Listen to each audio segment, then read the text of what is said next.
Yan, alright, good day mga idol. Andito tayo ngayon sa kabukbukan na kalye papuntang Market Road mga idol. At syempre ako'y namamasada ng tricycle at ako'y napadaan dito sa isang magandang tanawin na naman na ating matutunghayan. Kaya tara na mga idol, sabay-sabay nating panuurin at tunghayan kung gaano kaganda ang kalasadang ito mga idol. Alright, ito ang tinatawag na kabukbukan to Market Road. Alright, ito ay isang shortcut mga idol. Tara, let's go. Malapit to, madadaanan ng 36. Alright.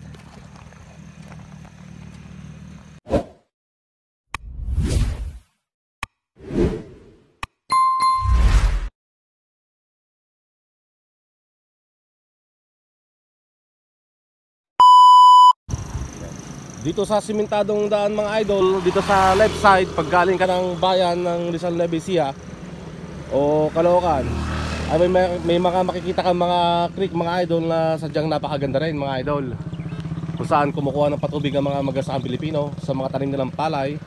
At may waiting shed dito mga idol, oh. Kitang kita naman ang gaganda ng mga tanim nilang palay mga idol. Alright. At ganun din naman dito mga idol sa right side. Ayan, makikita rin natin na magaganda ang mga pananim na palay mga idol. At meron din silang kanal dito, creek. Alright, na malinis at tubig, malinaw. Alright. So gagawin natin mga idol, babaybayin natin tong rough road na to mga idol, papunta roon sa may 36. Doon yung palengke mga idol. Alright. Yan, sa pagbaybay natin sa rough road na daan na to mga idol, ay may sila namang tong rough road na to dahil simentado na po sa gawiron. Kaya may makita po tayong tagak na lumilipad. Ayun, puting puti ang tagak mga idol. Yan, tabi ito ng irrigation canal na maliit. Alright. At pupuntahan natin yung simentadong daan doon mga idol. Ayan, at ang luwang ng palayan dito mga idol, oh, kaganda. At yun mga idol, nakasampa na nga tayo dito sa simentadong daan. Konting rough road lamang po ang ating dinaanan mga idol. Ayun lang naman po yung rough road. At konting-konti lang at simentado na po muli ang daan papunta sa market mga idol. At kitang-kita naman na napakaganda ng kalsadang ito mga idol. Dito masarap mag-jogging at magbisikleta mga idol. Kaya may mga nagbibisikleta mga kabataan. Alright. Yan, sa kalagitnaan ng ating paglalakbay sa kalsadang ito mga idol, makita natin may mga barrier na dyan sa gilid. At mapipil mo na ikaw ay talagang nasa probinsya mga idol. Dahil sa mga ganitong bagay mga idol, may tulay silang kawayan. Ayan, feel na feel mo kasi talagang masarap ang simoy ng hangin dahil sa riwa. At magandang kapaligiran, berdeng berde. At yung mga palay na naninilaw mga idol ay malapit ang anihin yan. Ayan po mga idol, kitang kita naman natin ang ating kapaligiran at ganda ng kalsadang ito mula sa kabukbukan Rizal Nueva papuntang palengke. At madadaanan natin ang tinatawag na 36, kung saan masarap mamasyal at mag-swimming mga idol sa may mababaw na parte lang, wag sa malalim. Alright, tara baybayan uli natin doon. Check it out. Yan, so yun na nga, at may nadaanan tayong isang kalabaw dito mga idol. Ayan, malapit po siya dito sa may lagusan ng tubig ng creek mga idol. Ganda mga idol, ganda ng irrigation, ang linaw ng tubig mga idol. Kitang kita naman, oh, kitang kita na ilalim ng tubig. Napakaganda. Alright. At tara, baybayin ulit natin hanggang doon mga idol. Alright.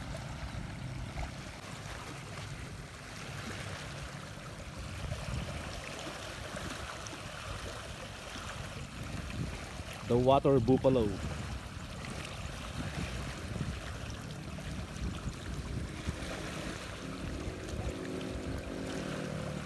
That is a water buffalo, alright. He loves water. Check it out. Water buffalo.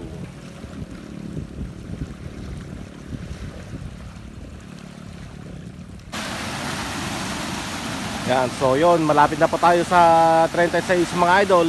At itong irrigation na to mga idol ay napakaganda. Ayan, makikita natin may tulay pa mga idol. Yun o.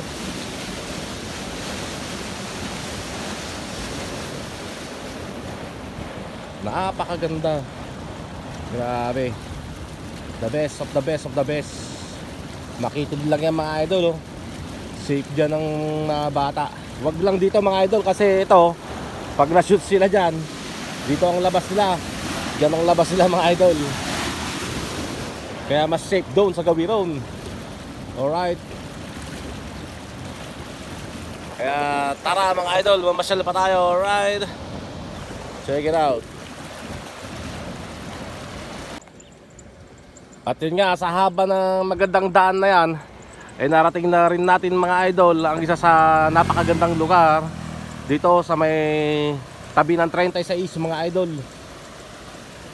So ayan po ang kanilang irrigation na kung saan ay napakasarap mamasyal.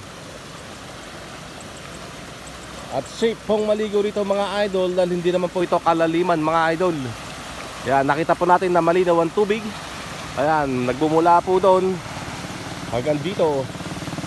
Ayan, safety mga idol. At mayroon ka pang matutulayan na daan.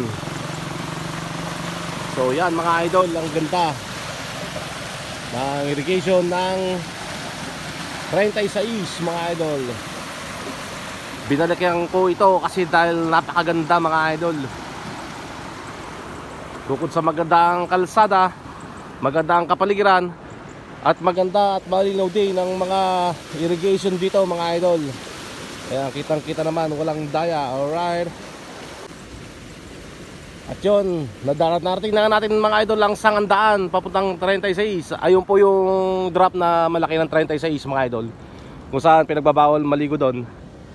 At ito po ang malaking irrigation ng 36. Ayan. At ito naman po ang palengke mga idol. Diyan po ang Market Road. Ayan. So ayan na po ang magandang kalsada at irrigation ng 36. Ayan, kitang kita po napakalinaw ng tubig. Ang lakas ng kanyang lagaslas mga idol. Ayan. Sa isang vlog ko mga idol, doon ako nag-vlog noong nakaraan. So hindi ko ipapakita roon mga idol. At nakita naman na natin doon. So ito lang mga, ito muna ang pinakita natin mga idol. Kung saan talagang sadyang napakaganda nga. Kaya mga idol, hanggang dito lang ang aking vlog. Thank you for watching. Salamat sa inyong panonood. Sa mga hindi pa nakasubscribe, please subscribe mga idol. At bigyan nyo naman ako ng isang like. Alright. Para may recommend naman tayo ni YouTube sa ibang mga viewers. Ayan. Kung gusto niyo mga ganitong tema ng pag-vlog mga idol, please like and share at subscribe na rin po mga idol. Check it out. Ito po ang ganda ng 36. Thank you very much. God bless everyone. Alright. Pagpalain tayo ng ating Panginoon at patubayan tayo ng ating Poong May Kapal. Alright. Ito ang 36. Check it out. God bless everyone.